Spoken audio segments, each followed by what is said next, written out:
വെള്ളയീശ്വരനെ പോലെ, കുഞ്ഞമ്പോട്ടിനെ പോലെ, ശ്രീ ദാമോദരൻ കാളശ്ശേരി, അതുപോലെ തന്നെ കെ ബാലകൃഷ്ണനും ഒക്കെ തന്നെ കേരളത്തിലെ കോൺഗ്രസിൻ്റെ ചരിത്രത്തിലെ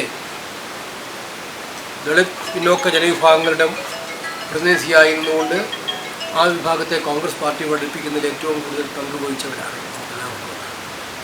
ഞാനിപ്പോഴും ഓർപ്പിക്കുകയാണ്, കാളശ്ശേരി മന്ത്രിയായിരുന്നപ്പോഴാണ് PSC മെമ്പർഷിപ്പ് പട്ടികജാതി പട്ടികവർഗ വിഭാഗക്കാർക്ക് സൗജന്യമാക്കുന്ന ഏറ്റവും നിർണായകമായ തീരുമാനം അദ്ദേഹം എടുത്തു.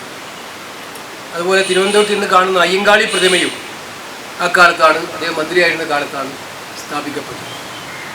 ഇന്നും നമുക്കറിയാം അദ്ദേഹത്തിൻ്റെ പേര് ഈ പ്രദേശങ്ങളിലൊക്കെ തന്നെ വളരെ നല്ല രീതിയിൽ കോൺഗ്രസ് പാർട്ടിയുടെ പ്രവർത്തകന്മാർക്കിടയിൽ നിലനിൽക്കുന്നുള്ളൂ എന്നുള്ളത് ഏറ്റവും ശ്രദ്ധേയമായ കാര്യമാണ്. അദ്ദേഹത്തിൻ്റെ കുടുംബവും എല്ലാ കാലത്തും കോൺഗ്രസിനോടൊപ്പം നിന്നിട്ടുള്ള കുടുംബമാണ്. എല്ലാ വെല്ലുവിളികളും പ്രതിസന്ധികളും പ്രയാസങ്ങളും ഉണ്ടായപ്പോഴൊക്കെ തന്നെ കോൺഗ്രസിനെ നെഞ്ചോട് ചേർത്ത് പിടിച്ചിട്ടുള്ള ഒരു കുടുംബമാണ് ഈ കുടുംബം എന്ന് പറയുന്നത് സംബന്ധിച്ചുകൊണ്ട് അതിന് ഈ കാളശ്ശേരി കാണിച്ചു കൊടുത്ത ഒരു പൈതൃകം അതുതന്നെയാണ് അവരെല്ലാ കാലത്തും പിന്തുടർന്ന് പോയിട്ടുള്ളത് എന്ന് പറയാൻ ആഗ്രഹിക്കുക. ഞാൻ ദീർഘമായി KSU പ്രവർത്തകരായിരുന്ന കാലത്ത് സഞ്ജീവൊക്കെ തന്നെ ഞങ്ങളുടെ കൂടെ ഒന്നിച്ച് പ്രവർത്തിച്ചിരുന്നതാണ്. അതുകൊണ്ട് അന്ന് ആ കാലഘട്ടത്തിൽ തന്നെ KSU പ്രവർത്തനങ്ങളൊക്കെ തന്നെ കുട്ടികളും കുടുംബങ്ങളും കുടുംബത്തിലെ അംഗങ്ങളെല്ലാം സജീവമായിരുന്നു എന്ന് എനിക്ക് അറിയാം. നമുക്ക് പട്ടികജാതി പട്ടികവർഗ വിഭാഗത്തിൽപ്പെട്ടവർക്ക് കോൺഗ്രസും മഹാത്മാഗാന്ധിയുടെ കാലം തൊട്ടേ മുതൽ വലിയ പങ്കാണ് നൽകിയത് നമുക്കെല്ലാവർക്കും. ഗാന്ധിജിയുടെ ഏറ്റവും പ്രിയപ്പെട്ട ഒരു ജനവിഭാഗമായിരുന്നു. കോൺഗ്രസിൻ്റെ അടിസ്ഥാനപരമായിട്ടുള്ള ലക്ഷ്യങ്ങൾ ഏറ്റവും നമുക്ക് ഇന്ന് അഭിമാനത്തോടെ കോൺഗ്രസിന് പറയാൻ പറ്റും, ഈ സമൂഹത്തിൽ ഒരാളാണ് ഇന്ത്യൻ നാഷണൽ കോൺഗ്രസിനെ നയിക്കുന്നത് എന്നുള്ളത് ഏറ്റവും അഭിമാനകരമായിട്ട് കോൺഗ്രസ് ഉയർത്തിപ്പിടിക്കാൻ കഴിയും. അപ്പം ഒരുപാട് പ്രതിസന്ധികളെയും വെല്ലുവിളിയും നേരിട്ട് വന്ന ആളാണ് മല്ലികാർജ്ജുന ഖാർഗെ. ഇദ്ദേഹത്തിനെ പോലുള്ളവരുടെ നേതൃത്വത്തിലാണ് നമ്മുടെ രാജ്യം ഇന്ന് വലിയ വെല്ലുവിളികളെ നേരിട്ടുകൊണ്ടിരിക്കുകയാണ്. ഇന്നും ഇന്ത്യയിൽ ആകമാനം എടുത്ത് നോക്കിയാൽ പട്ടികജാതി പട്ടികവർഗ സമൂഹത്തിൽപ്പെട്ടവരുടെ നേരെ അക്രമങ്ങൾ കൂടിക്കൊണ്ടിരിക്കുകയാണ്. മോഡി ഗവൺമെൻറ് കാലത്തായാലും അവർ ഭരിക്കുന്ന സംസ്ഥാനങ്ങളിലായാലും ഏറ്റവും കൂടിയ അതിക്രമങ്ങളാണ് നടന്നുകൊണ്ടിരിക്കുന്നത്. പൈശാചികമായ അക്രമങ്ങളാണ് നടന്നുകൊണ്ടിരിക്കുന്നത്. അവരുടെ പ്രയാസങ്ങൾക്കും പ്രശ്നങ്ങൾക്കും പരിഹാരം ഉണ്ടാക്കാൻ വരുന്നത് എന്തിനേറെ പറയുന്നു, പട്ടികജാതി സമൂഹത്തിന് ഏറ്റവും കൂടുതൽ ന്യായം വാഗ്ദാനം ചെയ്യുന്ന ഭരണഘടന, ആ ഭരണഘടനയെ പോലും അട്ടിമറിക്കാൻ ശ്രമമാണ് ഇന്ന് ഈ രാജ്യത്ത് നടന്നുകൊണ്ടിരിക്കുന്നത്. ഡോക്ടർ അംബേദ്കറിനെ പോലെയുള്ള മഹാൻ ഉണ്ടാക്കിയിട്ടുള്ള കോൺഗ്രസ് പാർട്ടി നേതൃത്വം കൊടുത്തിരിക്കുന്ന ഭരണഘടന ഇന്ത്യയിൽ ലോകത്തിന് തന്നെ ഏറ്റവും മാതൃകയായ ഒരു ഭരണഘടനയാണ്. ആ ഭരണഘടനയെ തന്നെ ചോദ്യം ചെയ്യാനുള്ള ശ്രമങ്ങൾ ഇല്ലാതാക്കാൻ ആ ഭരണഘടന മാറ്റുമെന്നാണ് ഇപ്പോൾ പറയുന്നത്.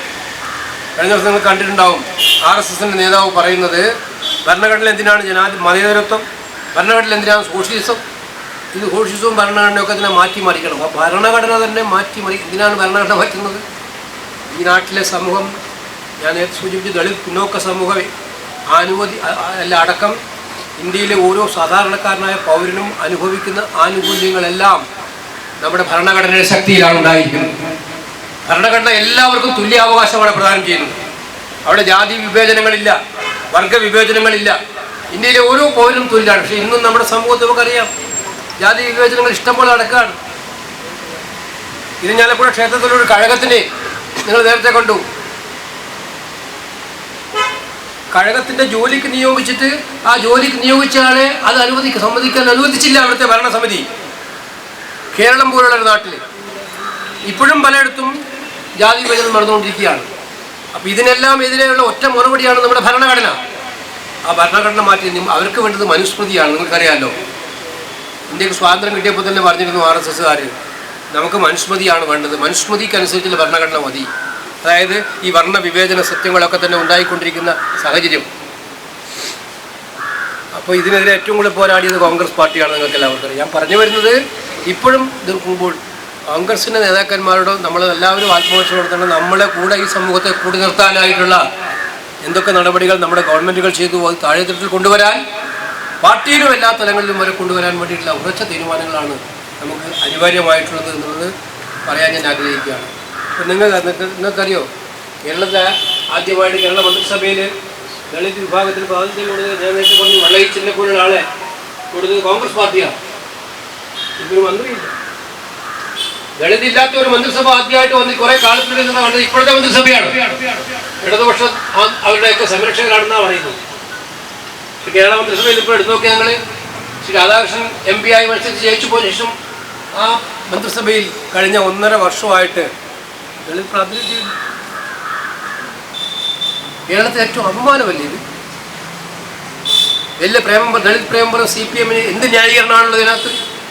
ഞാൻ ജാതി മാത്രം പറയുന്ന മാത്രമല്ല, പക്ഷേ നമ്മൾ മനസ്സിലാക്കുന്നത് പിന്നോക്ക ദളിത് മേഖലയിൽപ്പെട്ടവർക്കിടെ പ്രതിനിധി മന്ത്രിസഭയിൽ ഉണ്ടാകേണ്ടത് എന്തിനാണ്? അവരുടെ പ്രശ്നങ്ങൾ വരുമ്പോൾ കുറച്ചുകൂടി ആ മേഖലയിലെ പ്രശ്നങ്ങൾ പറയാനും ആധികാരികത ഉണ്ടാകാനും അവർക്ക് കഴിയുന്നുള്ളൂ. മാത്രമല്ല അതൊരു മെസ്സേജാണല്ലോ, സന്ദേശമാണല്ലോ. അപ്പോൾ അതുപോലെ നടക്കാത്ത ഗവൺമെൻറ്റാണ് ഇപ്പോൾ കേരളം ഭരിക്കുന്നത്. കേന്ദ്രവും കേരളവും ഒരുപോലെ ഈ വിഭാഗത്തിൽപ്പെട്ടവരോട് കാണിക്കുന്ന അനീതി നമ്മൾ കണ്ടുകൊണ്ടിരിക്കുകയാണ്. കാളാശ്ശേരി സാറിനെ പോലെയുള്ളവരുടെ അപ്പോഴുള്ള അവരുടെയൊക്കെ പ്രവർത്തനങ്ങൾ കാലഘട്ടത്തിൽ അവർ ഉയർത്തിയിരിക്കുന്ന ഒരുപാട് വലിയ കാര്യങ്ങൾ, ഒരുപാട് പോരാട്ടങ്ങൾ നമുക്കറിയാം. ആ പോരാട്ടങ്ങൾ ഇനിയും തുടരേണ്ടതായിട്ടുണ്ട്. കോൺഗ്രസ് പാർട്ടി ഒരു കാര്യം പ്രതിനിധിയാണ് എനിക്ക് അഭിമാനത്തോടെ പറയാൻ പറ്റും. നമ്മുടെ നേതാവ് ശ്രീ മല്ലികാർജ്ജുന ഖർഗെയുടെ കാര്യം ഞാൻ പറഞ്ഞു. രാഹുൽ ഗാന്ധിയെ സംബന്ധിച്ചിടത്തോളം ഈ വിഭാഗത്തിൽപ്പെട്ടവരെ നെഞ്ചോട് ചേർത്ത് പിടിക്കുന്നതിൽ ഒരു വിട്ടുവീഴ്ചയില്ലാതെ ഇന്ത്യയിൽ പോരാടുന്ന നേതാവാണ് ശ്രീ രാഹുൽ ഗാന്ധി എന്നുള്ളത് നമുക്ക് എല്ലാവർക്കും അഭിമാനമാണ്. അതുകൊണ്ടാണ് പിന്നോക്ക വിഭാഗത്തിൻ്റെ, ദളിത് വിഭാഗത്തിൻ്റെ, അതുപോലെ തന്നെ ജനറൽ കാസ്റ്റിൽപ്പെട്ട സാധാരണക്കാരായ പാവങ്ങളുടെ ഇവരുടെയൊക്കെ ഉന്നമനത്തിന് വേണ്ടിയാണ്, പണക്കാർക്ക് വേണ്ടിയിട്ടല്ല കോൺഗ്രസ് പാർട്ടി നിൽക്കുന്നത്. അപ്പോൾ ഈ പാവപ്പെട്ടവരെ, എല്ലാവർക്കുംപ്പെട്ട പാവപ്പെട്ടവരെ സംരക്ഷിക്കാൻ വേണ്ടിയിട്ടുള്ള പോരാട്ടം തുടരുന്നൊരു കാലത്താണ് നമ്മൾ ഇപ്രാവശ്യം അഭിനന്ദനായിട്ടുള്ള ദാമോദരൻ കാളാശ്ശേരിയെ ഓർമ്മിക്കുന്നത്, സ്മരിക്കുന്നത് എന്നുള്ളത് വളരെയേറെ സന്ദർഭോചിതമാണ് എന്ന് ഞാൻ സൂചിപ്പിക്കാൻ ആഗ്രഹിക്കുകയാണ്. അതുകൊണ്ട് കോൺഗ്രസിൻ്റെ പോരാട്ട രീതികളിൽ നമ്മൾ മഹാത്മാഗാന്ധിയുടെ കാലത്ത് തുടങ്ങി വെച്ച കാര്യത്തിൽ നമ്മൾ ഇടയ്ക്ക് ചിലപ്പോൾ വെള്ളം ചേർക്കുന്നുണ്ട്. നമ്മളിവിടെ